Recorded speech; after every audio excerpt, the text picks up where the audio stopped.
அனைவருக்கும் வணக்கமா. இன்னைக்கு நம்ம ஒரு நல்ல பதிவு தான் பார்க்க போகிறோம். அதாவது உங்களுக்கு நீங்கள் இந்த தலைப்பை பார்த்தோன்னே தெரிஞ்சிருக்கும். திருமணம் உடனே நடக்கணும், நல்ல வேலை கிடைக்கல, குழந்தை பாக்கியம் இல்லை, அதுபோக வீட்டில் பணப்பிரச்சனை இருந்துகிட்ருக்குது, நகையே தங்க மாட்டேங்குது வீட்டில்.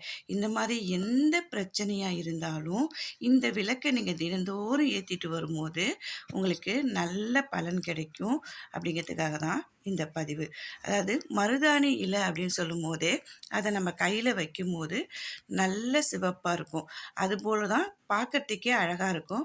அதே போல தான் நம்மளுடைய வாழ்க்கையும். இந்த இலை வச்சு நம்ம விளக்கு ஏற்றணும் அப்படின்னா நம்மளுடைய வாழ்க்கை பிரகாசமாக இருக்கும். அதோடு மட்டும் இல்லாமல் மருதாணி இலை அப்படின்னு சொன்னாவே அது மகாலட்சுமிக்கு ரொம்பவே ஒரு பிடிச்சமான பொருள்.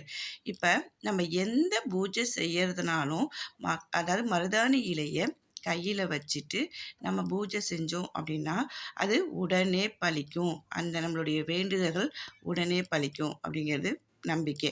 இதே போல் நீங்களும் கையில் மருதாணி இலையை வச்சுக்கிட்டு நீங்கள் இந்த விளக்கு ஏற்றினாலும், இல்லை எங்களுக்கு அந்தளவுக்கு மருதாணி கிடைக்கலமா, கொஞ்சம் தான் கிடைச்சிது அப்படின்னாலும் ஒன்றும் பிரச்சனை இல்லை.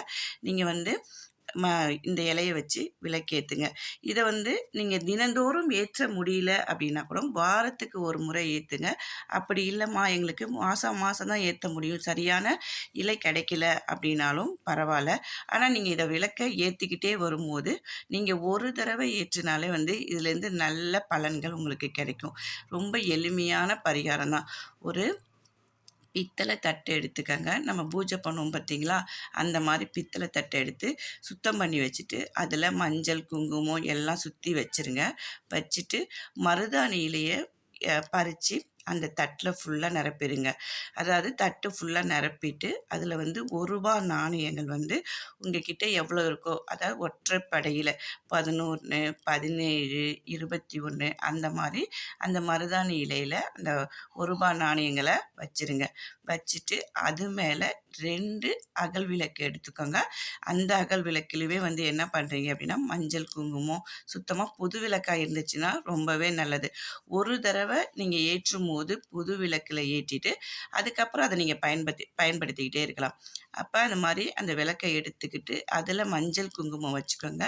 அதில் நெய் விட்டுக்கோங்க. ஏன்னா எண்ணெய் வேண்டாம், இந்த தீபம் ஏற்றத்துக்கு நெய் விட்டுக்கோங்க. 2 விளக்கிலையும் நெய் விட்டுக்கிட்டு 2 திரி போட்டுக்கோங்க. ஒவ்வொரு விளக்கிலையும் 2 திரி போட்டுட்டு உங்களுடைய வேண்டுதல் என்னவா இருக்குதோ, அதாவது திருமண தடை, வேலை கிடைக்கல, குழந்தை பாக்கியம் இல்லை, பணப்பிரச்சனை, நகை பிரச்சனை, வச்ச நகை மீட்க முடியல அப்படின்னு எந்த பிரச்சனையாக இருந்தாலும் இந்த தீபத்தை நீங்கள் வாரத்துக்கு ஒரு முறை, அதாவது வெள்ளிக்கிழமை உங்களுக்கு எப்போ டைம் இருக்கோ அந்த மாதிரி ஏற்றிக்கங்க. இல்லைம்மா எங்களுக்கு 15 நாளைக்கு ஒரு தடவை இருக்குனாலும் பரவாயில்ல, இல்லை ஒரு மாதத்துக்கு ஒரு தடவை இந்த விளக்கை ஏற்றினாலும் பரவாயில்ல.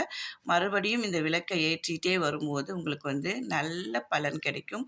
உங்கள் வீட்டில் இருக்க எல்லா பிரச்சனையும் தீர்ந்து அந்த எதிர்மறையாக இருக்கும் பார்த்தீங்களா ஆற்றல், அந்த நெகட்டிவ் வைப்ரேட் எல்லாம் போயிட்டு எல்லாமே பாசிட்டிவாக இருக்கும் அப்படிங்கிறது நீங்களே உணர்வீங்க. ஒரு தடவை இந்த விளக்கை ஏற்றினீங்கன்னா உங்களுக்கே தோணும் திருப்பி அடுத்து ஏற்றிக்கிட்டே இருக்கணும் அப்படின்னு சொல்லிட்டு உங்களுக்கே தோணும். அதுபோல் நீங்கள் செஞ்சுக்கிட்டே வரும்போது உங்கள் வாழ்க்கையில் நிறைய மாற்றங்கள் நடக்கதை நீங்கள் கண்கூடாகவே உணர்வீங்க. இந்த மருதாணி தீபம் ஏற்றப்ப எங்களுடைய கோரிக்கைகள் என்ன அப்படிங்கிறதையும் சொல்லிட்டு மனதார வேண்டிட்டு பூஜை பண்ணுங்கள். எல்லாமே நல்லதாகவே நடக்கும் அப்படிங்கிறதோட சொல்லி வாழ்க வளமுடன்.